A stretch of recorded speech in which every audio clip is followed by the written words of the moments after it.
हम तुम्हारा सांस बंद कर देंगे। जी हाँ, आपने दुरुस्त सुना, वो हमारा पानी बंद करेंगे, हम उनकी सांस बंद कर देंगे। ये बयान पाकिस्तान की बड़ी सियासी जमात के बड़े सियासी लीडर की तरफ से नहीं, बल्कि पाकिस्तान की फौज के DG ISPR lieutenant general Ahmed Sharif की तरफ से है। भरपूर सियासी तकरीरें हो रही हैं, भरपूर सियासी जलसे हो रहे हैं, भरपूर तरीके से इस हालिया कॉन्फ्लिक्ट में से सियासी फायदे को मैक्सिमाइज करने की कोशिश की जा रही है। एक तूफानी दौरे पर हैं जहां पर वो स्कूल कॉलेज यूनिवर्सिटी पहुंच रहे हैं और नफरत का पैगाम जो है वो स्प्रेड कर रहे हैं। उन्हें ये समझ आई आखिरकार कि हम इंडिया को इंटरनेशनल फोरम्स पर जाफर एक्सप्रेस का, या जैसे उन्होंने पाकिस्तान के अंदर आकर 25 से 30 लोगों को कत्ल किया, गार्डियन ने स्टोरी की, उसका जवाब दें या ना दें, अपनी आवाम के सामने तत्ती बातें करें, अपनी आवाम के सामने कहें कि काट डालेंगे, तबाह कर देंगे, सांस बंद कर देंगे, तो मामला सियासी तौर पर बहुत ही बेहतरीन रहता है। ये क्या नई स्ट्रेटजी है या ये अकेले कर रहे हैं? नहीं, इनका कांटे का मुकाबला है। और दूसरी तरफ नरेंद्र मोदी जो इसमें बड़े एक्सपर्ट हैं, और वो बहुत देर से कर रहे हैं क्योंकि वो तो सियासत ही नफरत की करते हैं। ऐसे ही तो उन्हें मुसलमानों के कसाई के तौर पर याद नहीं किया जाता जब उन्होंने गुजरात के अंदर कत्ले आम को सपोर्ट किया था, तब से लेके या उससे भी पहले से वो आरएसएस के एजेंडे पर चलते हुए नफरत की सियासत को तरवीज देते हैं। आज भी उन्होंने, जब डीजी साहब किसी यूनिवर्सिटी में ये तकरीर फरमा रहे थे, तो उन्होंने राजस्थान में इसी तरह की तकरीर की, वो आपके सामने रखेंगे, लेकिन पैगाम वहां से भी यही था, काट डालेंगे, मार देंगे, फना कर देंगे। वहां भी नफरत बेची जा रही है, यहां भी बेची जा रही है। मकसद एक है, मकसद सिर्फ एक है कि भरपूर सियासी फायदा। वहां की जो आवाम है वो मोदी की बातों में आ रही है, उन्हें लग रहा है कि बस उन्होंने पाकिस्तान को भस्म कर देना, वाकई पाकिस्तान की सांस उन्होंने बंद कर देनी है, पानी बंद कर देना है। और इधर हमारे डीजी साहब भी जब ये बात करते हैं तो बहुत सारे जज्बाती लोगों को ऐसा ही लगता है कि हमने इंडिया की सांस बंद कर देनी है। नसों में, मोदी की नसों में लहू नहीं, गरम सिंदूर बह रहा है। और इसी जज्बातियत को आगे रखा जाता है, लेकिन हकीकत क्या है वो आपके सामने रखते हैं। आज की खबर जो मीडिया और इंटरनेशनल मीडिया के ऊपर है वो ये है कि किशन गंगा डैम से दरियाए नीलम का पानी रोक लिया। 8 मुकाम पर दरियाए नीलम में मामूल से 40% पानी का दबाव कम है। पानी जिंदगी है, इस बाबत हमारे अरबाब इख्तियार को जाहिर है इस पर कुछ सोचना चाहिए। हमने उनकी सांस बंद करनी है या नहीं, उन्होंने हमारा पानी बंद किया हुआ है। इसी तरह बगलियार डैम जो चनाब के ऊपर है, उस पर इंडिया पहले ही पानी बंद कर चुका है। हम आपको बता चुके हैं, रॉयटर्स बता चुका है, दूसरे इंटरनेशनल जरीदे बता चुके हैं। और अब आप देखते हैं ये एक्ट ऑफ वॉर तो वो कर चुके हैं। जैसे पहले उन्होंने हम पर 26 मिसाइल दागे, 4 दिन तक अपना 6 मकामात के ऊपर, और 4 दिन तक हम खामोश रहे, हत्ता कि उन्होंने हमारी एयर बेसिस को निशाना बनाया और फिर एयरफोर्स ने जो है वो रिस्पॉन्ड किया। लेकिन हम इस वक्त भरपूर तरीके से, मैंने जैसे आपको कहा कि यूनिवर्सिटी कॉलेज जाकर सियासत खेल रहे हैं, सियासी जो है वो हम तकरीरें कर रहे हैं और लोगों को ये बता रहे हैं कि बस इंडिया को हमने फना कर देना है। मकसद सिर्फ इस सारे में से एक है कि मैक्सिमम सियासी फायदा उठाया जाए। इसे ये भी देखिए कि हम पिछले 3 साल से कितना तरसे हुए थे कि लोग हमें सुने। डीजी साहब पिछले 2-2.5 साल से, सोचिए इनके अंदर पहले से कितनी तड़प थी। ये उनकी जो सियासी साइड है ये एक दिन में तो नहीं बन गई, वो ऐसे ही लोगों से मिलना चाहते थे, ऐसे ही तकरीरें करना चाहते थे। वो जो गुंगी तकरीरें बाहर आती थी वो ऐसे ही नहीं आती थी, और वो भी कभी कभार 6 महीने बाद कहीं जाते थे और लम्स जैसा सान्या हो जाता था। तो आप सोचिए कि ये जो कहते थे ना कि हमें मकबूलियत की फिक्र नहीं है, वो मुन्ना मुनीब बताया करता था कि फौज को मकबूलियत की फिक्र नहीं है, उन्हें तो बस अपना उनकी मकबूलियत हो या ना हो, उनके पास डंडा है, वो उसके साथ काम चला लेंगे। अब आपको नजर आ रहा है कि मकबूलियत की कितनी फिक्र थी और कितनी डिजायर थी, जिसके लिए करिया जाया जा रहा है और अब इसको मैक्सिमाइज करने की कोशिश की जा रही है। अब आते हैं जरा इसी से रिलेटेड एक और खबर की तरफ। बीबीसी ने एक इंटरव्यू किया जनरल अहमद शरीफ साहब का, लेफ्टिनेंट जनरल अहमद शरीफ जो डीजी आईएसपीआर है, और उनसे सीधा सवाल मोहतरमा ने पूछा, वही खबर जो पहले से मीडिया के अंदर मौजूद है, जयशंकर का बयान जिसमें उन्होंने कहा था कि हमने पाकिस्तान को हमला करने से पहले बता दिया था। उसके बाद इसहाक डार ने कहा कि वो झूठ बोल रहे हैं, उन्होंने नहीं बताया। हमने आपके सामने खबर रखी थी कि डीजीएमओ, जाहिर है हमने भी मीडिया से खबर ली थी कि वो जो कनेक्शन है वो डीजीएमओ टू डीजीएमओ हुआ था, इसलिए पाकिस्तान उसे निगेट नहीं कर सकता। उन्होंने पाकिस्तान को वाकई हमला करने से पहले बताया था। अब जो डीजी आईएसपीआर साहब हैं, उनसे बीबीसी की जो जर्नलिस्ट है उन्होंने सीधा सवाल किया कि क्या इंडिया ने हमला करने से पहले आपको बताया था? उन्होंने उसका जवाब नहीं दिया, बल्कि उन्होंने और तरह के जवाब दिए कि वी आर वॉचिंग देम। वो जो टिपिकल जुमले होते हैं ना, वही जो सनसनी फैलाते हैं और लोगों को ये बताते हैं कि बस हमने उनको तुन के रख देना। उन्होंने सब यही कहा कि देखें हमने उनकी तबाही कर दी, हम उन्हें वॉच कर रहे हैं। आप ये ना समझे हम उन्हें वॉच नहीं कर रहे, हमें जरूरत ही नहीं कि वो हमें बताएं या ना बताएं। एक जुमले में इसका जवाब था कि नहीं, उन्होंने हमें इन्फॉर्म नहीं किया था। उस जवाब के लिए जो जर्नलिस्ट थी उन्होंने 3 बार सवाल किया, शायद ज्यादा बार भी किया हो, इस क्लिप के अंदर कम से कम 3 बार सवाल है। तीनों बार डीजी साहब ने डॉज किया उस सवाल को और उस सवाल के जवाब में जरा हाई पिच के ऊपर खेले कि हम वी आर वॉचिंग देम। हजूर वो तो सारे एक दूसरे को वॉच कर रहे होते हैं।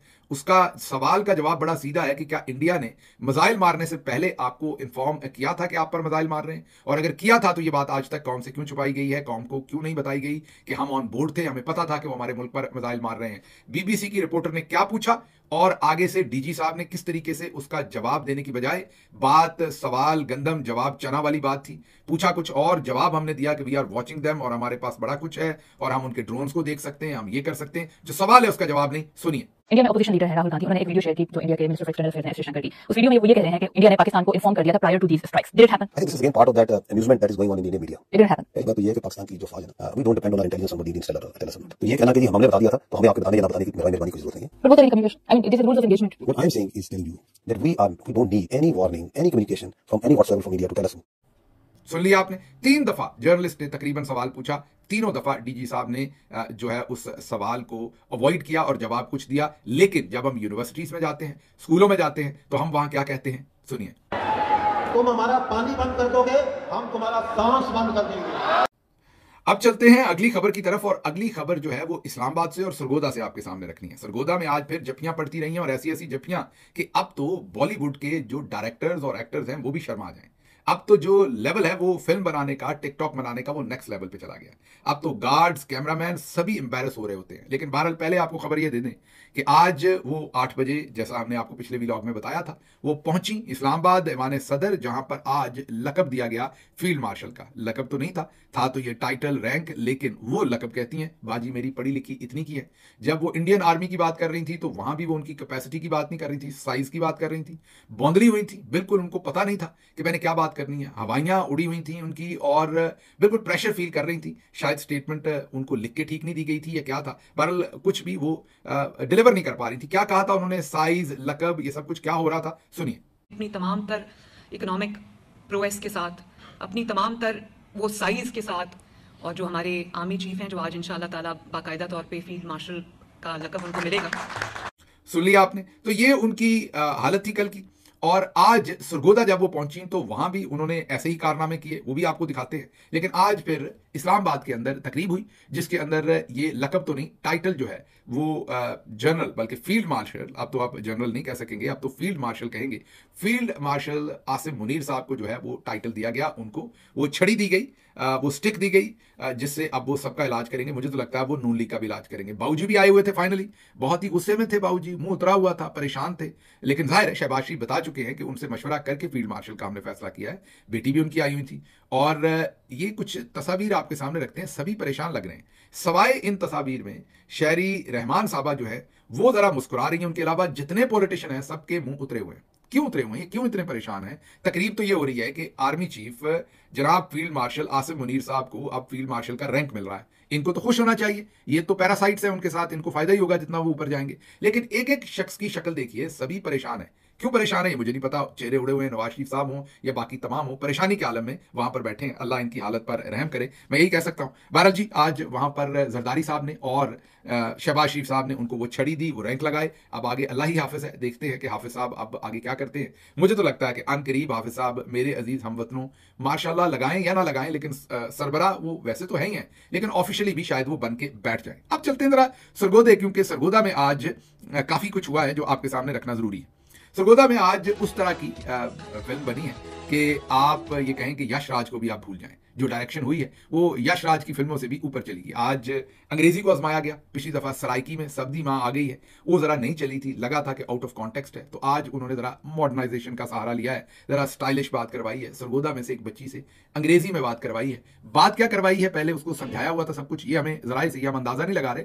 हमें जो जराए है यूनिवर्सिटी के उनसे पता चलता है कि 3 दिन से बच्ची की प्रैक्टिस करवाई जा रही थी, कम से कम 3 दिन से, कि उसने क्या कहना है और क्या होना है। उसे ये भी बताया गया था कि जब, जी हाँ आपके लिए मैं बता रहा हूं कि उसे बच्ची को ये भी बताया गया था कि जब मरियम साहबा आपको हक करेंगी तो आपने मुंह दूसरी तरफ को करना है, मीन उनकी गर्दन की तरफ को नहीं करना, बाहर की साइड पे करना है। मैं आपको अगली इन्फॉर्मेशन देने लगा हूं बहुत ही एहतराम से। वो जो बच्ची हमारी भी बेटी है उसकी मैं बिल्कुल तस्दीक नहीं कर रहा। उसको परफ्यूम तक जो ज़िले गवर्नमेंट है उन्होंने महंगा परफ्यूम तक खरीद के दिया कि आपने ये परफ्यूम लगाना है उस वक्त जब आप मरियम साहबा को हक करेंगी कि कहीं मैडम अनॉय ना हो जाए। जाहिर है उनके पास घर पे भी परफ्यूम होगा, लेकिन हिफ्ज़े मातकद्दम जो डीसी ऑफिस और कमिश्नर ऑफिस है उन्होंने ये मेक श्योर किया कि एक महंगा परफ्यूम जो है वो मरियम साहबा महसूस करें उस टाइम इस बच्ची से जब वो गले मिले। तो इस लेवल तक इसकी सारी की सारी प्लानिंग की गई थी। ये हमें यूनिवर्सिटी के जराए से अब ये खबर मिल रही है, मीन सरगोदा के अंदर से ये खबर हमारे सामने आ रही है।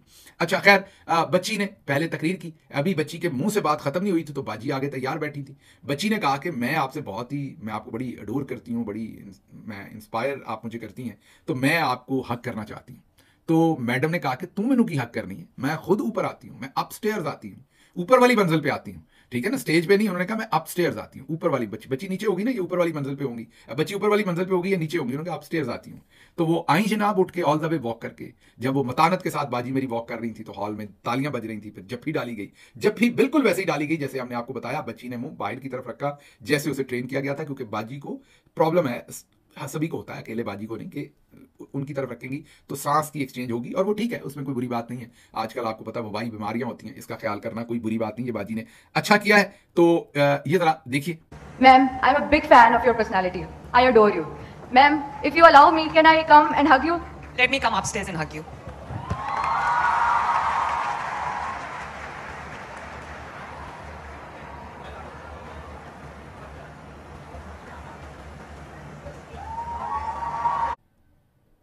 देख लिया आपने। मेरा ख्याल है कि इससे बेहतर तो अब यशराज भी शर्मा जाए कि ये सब कुछ क्या हो रहा है। आगे चलते हैं। वहीं पर और बच्चियों ने भी कहा कि हमने हक करनी है उनको भी दायरा तैयार किया हुआ था। और बच्चियां सारी, आप जरा गौर कीजिएगा कि बहुत ही नीट, टाइडी और वेल ग्रूम्ड और वेल प्रेजेंटेड, जैसे फिल्म का सेट होता है ना, सब कुछ बिल्कुल पिक्चर परफेक्ट था। जिन दूसरी बच्चियों को भी हमने हक करनी थी, मुझे इनके बारे में नहीं पता, इन बच्चियों की ट्रेनिंग कितने दिन में गलत बयानी नहीं करूंगा कि ये बच्चियां भी उसके साथ शामिल थी। जितनी मुझे इन्फॉर्मेशन आई वो आपको बताई है, इन बच्चियों के बारे में मुझे नहीं पता। लेकिन भारत ये भी पूरे का पूरा प्लान ही लग रहा है, अगर आप अकल से सोचें। फिर वर्चुअल हक की भी बात हुई, आजकल तो बाजी वर्चुअल हक भी देती हैं, अल्लाह ही खैर करे अब ये मामले किस तरफ को निकल रहे हैं, लेकिन वर्चुअल हक भी बाजी ने दी। और ये भी जरा देखिए। बच्चियों ने कहा कि वो मुझे हक करना चाहती हैं। आई नो दैट मेरा भी दिल करता है कि मैं एक एक बच्ची को हक करूं, एक एक बच्चे के सर पे हाथ रखूं। तो मेरी तरफ से आप सबको एक वर्चुअल हक। देख लिया आपने। अच्छा, अब यहां पर एक और बड़ी इंटरेस्टिंग बात बाजी ने की। बाजी ने इसी तकरीब में बात करके जो फील्ड मार्शल साहब को फील्ड मार्शल के रैंक लगे उन्हीं पर सवाल उठा दिया।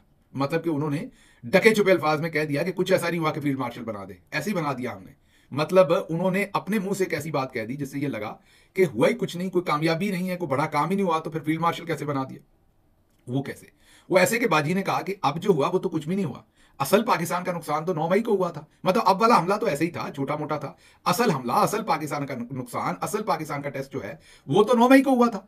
तो ये इसका मतलब तो ये हुआ कि 9 मई को तो फिर उस हमले को रोका जाना चाहिए था ना, जैसे इंडिया का अभी तो उन्होंने कहा ना छोटा मोटा काम हुआ है, असल काम तो 9 मई को हुआ था। तो वो तो रोक नहीं सके थे जनरल साहब, वो तो लोग पहुंच गए थे। फिर कोर कमांडर अगर इन्हीं की बात मान लें तो वो तो पहुंच गए थे, तो फिर तो कोई तादीबी कार्रवाई होनी चाहिए। बाजी मरियम का कहना नहीं है, लेकिन इनडायरेक्टली यही मैसेज दे रही है। ये सुनिए उन्होंने क्या कहा। जो कुछ 9 मई को हुआ और जो कुछ उससे पहले इंडिया ने 6 और 7 मई की शाम को हमला करके किया, उसमें ज्यादा फर्क नहीं है, बल्कि शायद हमने ज्यादा, हमारी उस सियासी जमात ने ज्यादा नुकसान पहुंचाया पाकिस्तान को।